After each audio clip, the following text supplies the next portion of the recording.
The city buzzed with life on that warm evening. Cars honked impatiently, street vendors shouted their deals, and the smooth notes of a saxophone drifted from a nearby performer. Amid the chaos, Officer Jake Turner leaned against his patrol car, sipping lukewarm coffee. His sharp eyes scanned the bustling streets, not out of duty, but out of habit. Jake wasn't your everyday cop. While his uniform made him look like a protector of the law, he lived by his own rules. Over the years, he had carved out a comfortable niche for himself, making backdoor deals and bending justice for personal gain.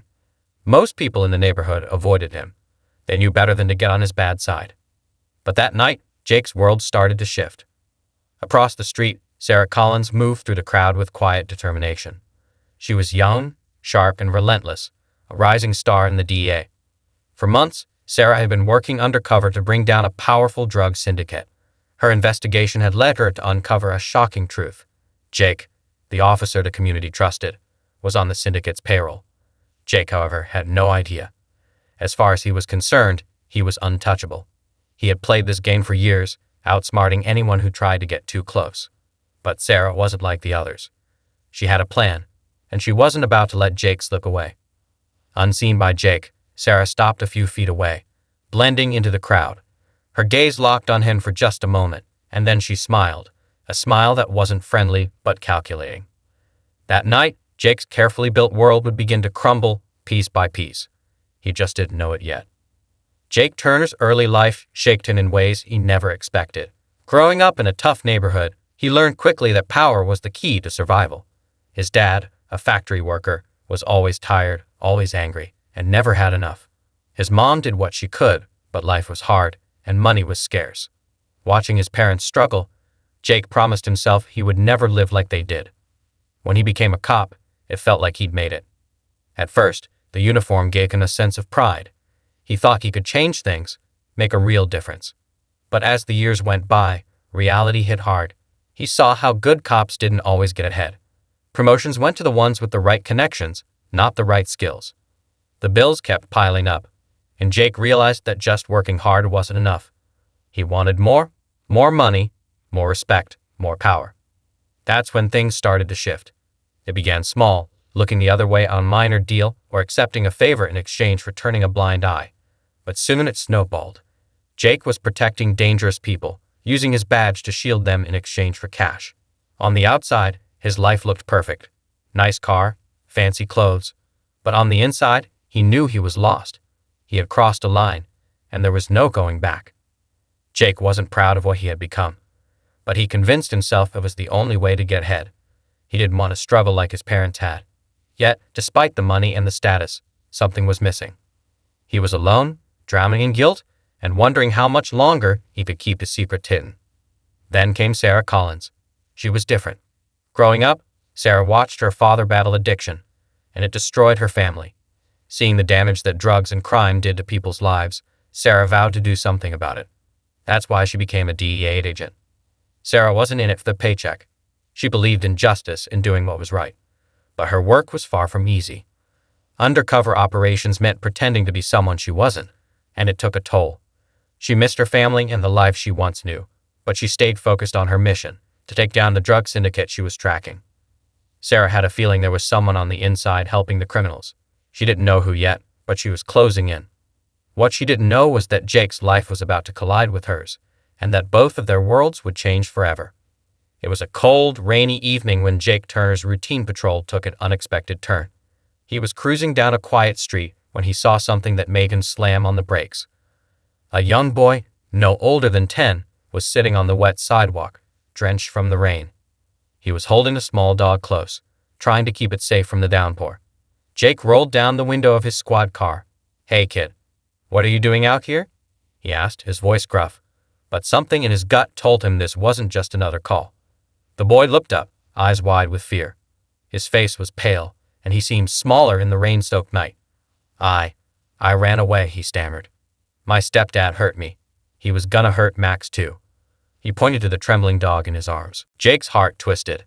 It had been a long time since he felt anything other than anger or numbness, but this hit him in a place he felt was long buried. He saw his younger self in that boy, helpless and scared, wishing someone had stepped in. Without thinking, Jake got out of the car and crouched down to the boy's level. You're safe now. Nobody's gonna hurt you or Max, he said softly. Let's get you out of here, okay? The boy hesitated for a moment, then nodded. Jake opened the door, and they both climbed into the warmth of the car. He cranked up the heat and took off his own jacket, handing it to the boy. As they drove, Jake asked, "What's your name?" "Ethan," the boy replied quietly. "All right, Ethan," Jake said, his voice steady. "I promise I'll make sure you're okay." For the first time in a long while, Jake's words felt real. When they got to the station, Jake didn't just file a report and pass Ethan off to social services. He stayed with him. He bought him a warm meal from the diner down the street and made sure Max, the dog, got checked out at a local vet. Jake even used his own money to pay for it all, something he rarely did. As Ethan sat there, halfway through his meal, he looked up at Jake with a soft smile. "Thank you. You're like a real hero," he said, his voice full of gratitude. The words hit Jake like a punch to the chest. Hero, he thought. He hadn't been called that in years. In fact, he'd long stopped believing he was one. For so long, he'd told himself that good guys didn't win, that people like him didn't get to play the hero. But in that moment, standing there with Ethan, Jake felt something stir inside him, a feeling he hadn't experienced in ages, pride. The next morning, when Ethan was placed in a safe home, Jake watched from a distance. He told himself it was for the boy's sake, that he had done the right thing. But deep down, Jake knew this act had changed him too. He'd given someone a chance at safety at home. For one night, he had been the man he once dreamed of being, the man he still could be. That small act of kindness stayed with Jake long after the rain had stopped. It was a reminder that, even in the middle of his messed up world, he still had the capacity for good. And maybe, just maybe, he could try to be better. A few weeks had passed since Jake helped Ethan, and life seemed to be settling back into its old groove. Jake was back on the beat, patrolling the same streets, slipping into old habits, making deals with the same shady figures he always worked with. But that one night, with Ethan and his dog, kept lingering in the back of his mind. For the first time in years, Jake questioned himself. Was there still a chance for him to change? One morning, as Jake sipped his coffee at the station, a woman walked in. She was tall, confident, and had an air of authority that made everyone in the room stop talking. Her name was Sarah Collins, and Jake had no idea that she had been investigating a major drug ring operating in the city for months. But, as fate would have it, her investigation was about to cross paths with him. "Officer Turner," Sarah said, offering a firm handshake. "I need your help." Jake raised an eyebrow.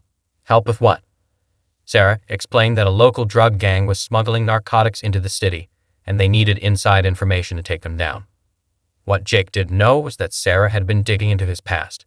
She already suspected that he had connections to the gang. She wasn't here to confront him, though.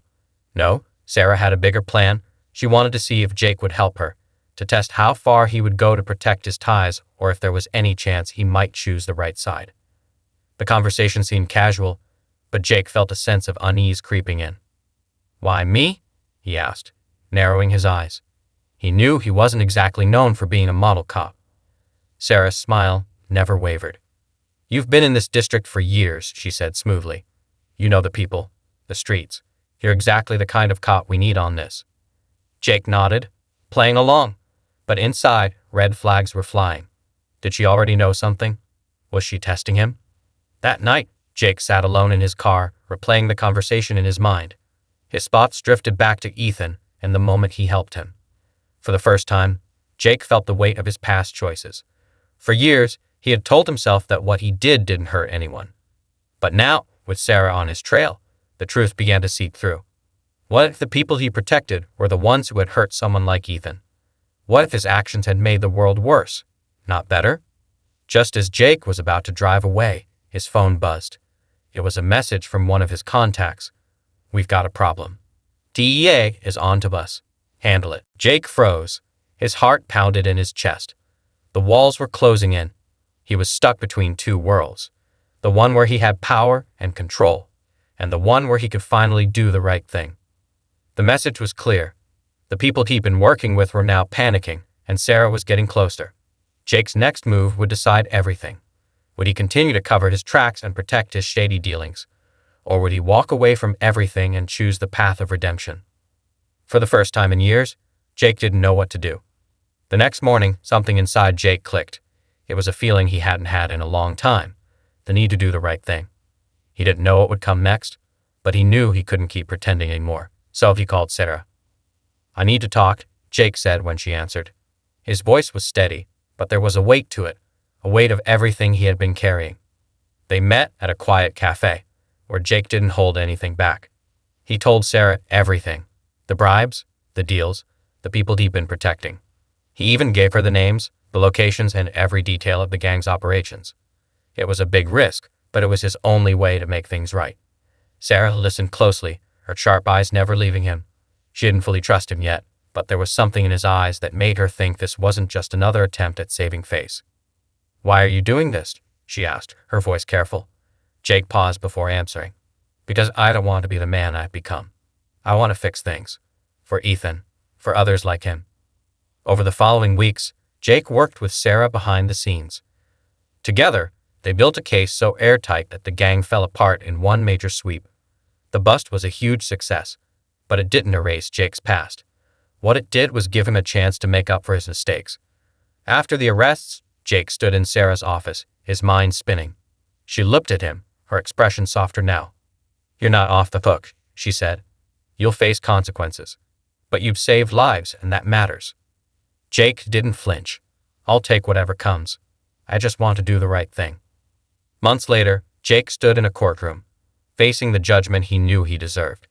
But instead of the harsh sentence he expected, the judge acknowledged his cooperation and willingness to change.